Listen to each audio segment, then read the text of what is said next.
बिस्मिल्लाहिर्रहमानिर्रहीम। दोस्तों अस्सलाम वालेकुम। आज की इस वीडियो में हम डेफिनेशन ऑफ अकाउंटिंग यानी आप अकाउंटिंग को उर्दू में कैसे डिफ़ाइन कर सकते हैं, तो वीडियो स्टार्ट करते हैं। Accounting is the process of recording, classifying, summarising and interpreting business transaction in the books of accounts.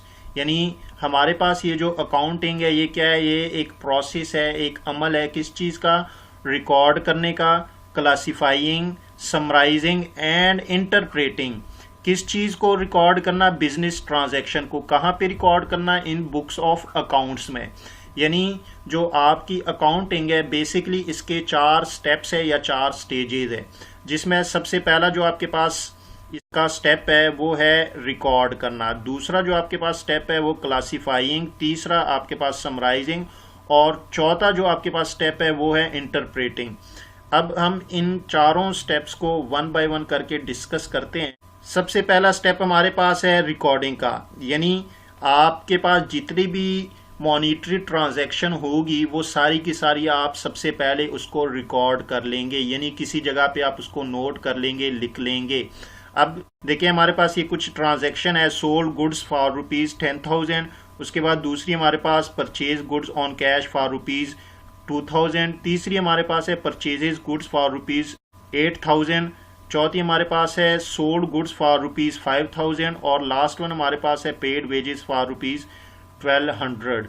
अब ये बेसिकली हमने इन ट्रांजैक्शन को यहाँ पे लिख लिया है, रिकॉर्ड कर लिया है। अब इन्हीं ट्रांजैक्शन की बेस पे हम अपने बुक ऑफ अकाउंट्स जो है उसको मेंटेन करेंगे। तो अब दूसरा स्टेप हमारे पास है क्लासिफाइंग का। अब यहाँ पे क्लासिफाइंग से मुराद है कि ग्रुप बंदी करना, दर्जा बंदी करना। यहाँ पे जो आपके अकाउंट्स जितने भी यूज हुए हैं वो जो सेम नेचर के अकाउंट्स होंगे उनको आप एक जगह पे लिख लेंगे। जब आप अकाउंटिंग में लेजर बनाते हैं उन लेजर को हम क्लासिफाइंग कहते हैं। अब यहाँ पे हम देखेंगे कि हमारे पास एक जैसे अकाउंट जो है उनको हम एक जगह पे लिख लेंगे।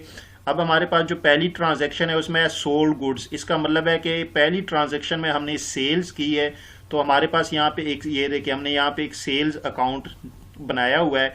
यहाँ पे हम फर्स्ट जो ट्रांजैक्शन है वो क्या है हमारे पास, वो है 10,000 की हमने सेल किया। अब इस तरह हम यहाँ पे उसकी जो है अमाउंट लिख लेंगे। फिर दूसरी हमारे पास जो है वो परचेजेस गुड्स फॉर कैश ₹2,000। अब यहाँ पे हमारे पास क्या है, दूसरी जो ट्रांजैक्शन है उसमें हमारे पास परचेजेज है, तो हम क्या करेंगे, यहाँ पे हम परचेजेज का जो है एक अकाउंट बना लेंगे। यहाँ पे हमारे पास बना हुआ है और इसमें हम इस परचेजेज की जो अमाउंट है वो लिख लेंगे। अब दूसरे नंबर पे हमारे पास है 2,000 की हमने चीज़ें परचेज कर ली है। अब तीसरे नंबर पे फिर हमारे पास है परचेजेज गुड्स फॉर ₹8,000। अब यहाँ पे हम तीसरे नंबर पे यहाँ पे हम इस परचेजेस की वैल्यू अमाउंट लिख लेंगे। अब चौथे नंबर पे हमारे पास फिर है सोल्ड गुड्स फॉर ₹5,000। अब यहाँ पे हम सेल्स अकाउंट में जाके वहाँ पे हम 5,000 की सेल्स लिख लेंगे। अब लास्ट हमारे पास है पेड वेजेस। इसका मतलब है कि हमारे पास एक वेजेस अकाउंट भी होना चाहिए जो हमने यहाँ पे बनाया हुआ है। ये देखिए हमारे पास वेजेस है। 5वें नंबर पे हमारे पास वेजेस 1,200 रुपए की, तो हमने ये भी लिख ली। यानी हमारे पास जो सेम नेचर के जितने भी हमारे पास इनकम के सेल्स के अकाउंट थे उनको हमने एक जगह पे लिख लिए, और जो परचेजेस के अकाउंट्स थे उनको हमने एक जगह पे लिख लिए, और इसी तरह हमारे पास जो वेजेस का अकाउंट था हमने इसको अलहदा लिख लिया। तो यहाँ पे हमने जो है दूसरा स्टेप जो क्लासिफाइंग का है वो, यानी हमने इसको ग्रुप बंदी, दर्जा बंदी दे दी। अब जो तीसरा स्टेप है हमारे पास है वो समराइजिंग। अब ये जो हमने यहाँ पे क्लासिफाइंग की है, अब इन क्लासिफाइंग की बेस पे हम जो है इसकी समरी निकालेंगे।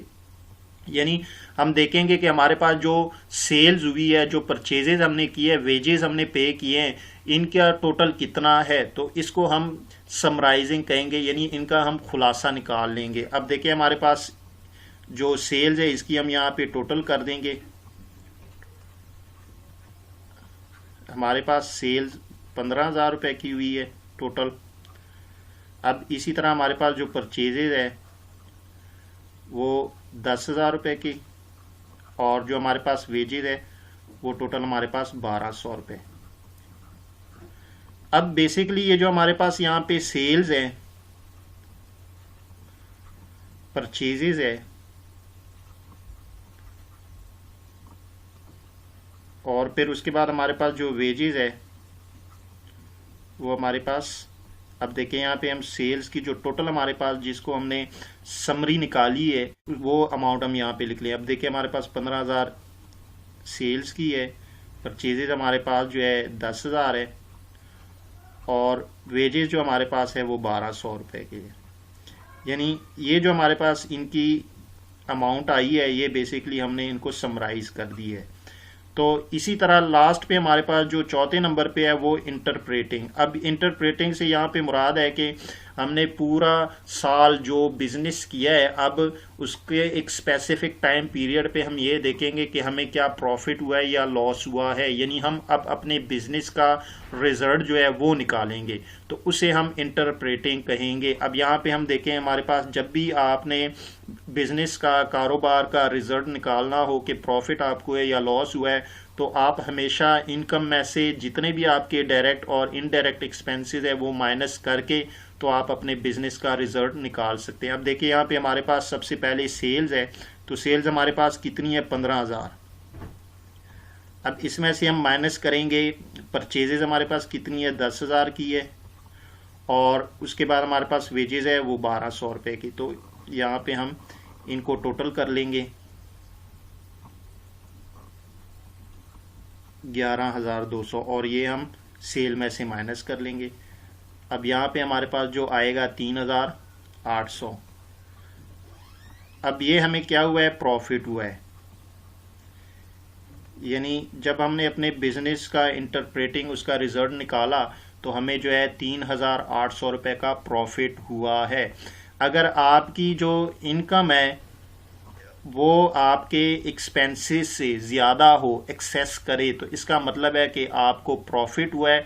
अगर आपके एक्सपेंसेस जो है वो आपके इनकम से या सेल्स रेवेन्यू से ज़्यादा हो तो इसका मतलब है कि आपको लॉस हुआ है। अब हमारी ये जो पूरी अकाउंटिंग है वो बेसिकली इन 4 स्टेजेस पे बेस करती है, यानी रिकॉर्ड करना किसी चीज़ को, क्लासीफाई करना, उसके बाद समरी और फिर इंटरप्रेटिंग उसका रिजल्ट निकालना। तो ये हमारी अकाउंटिंग की डेफिनेशन है।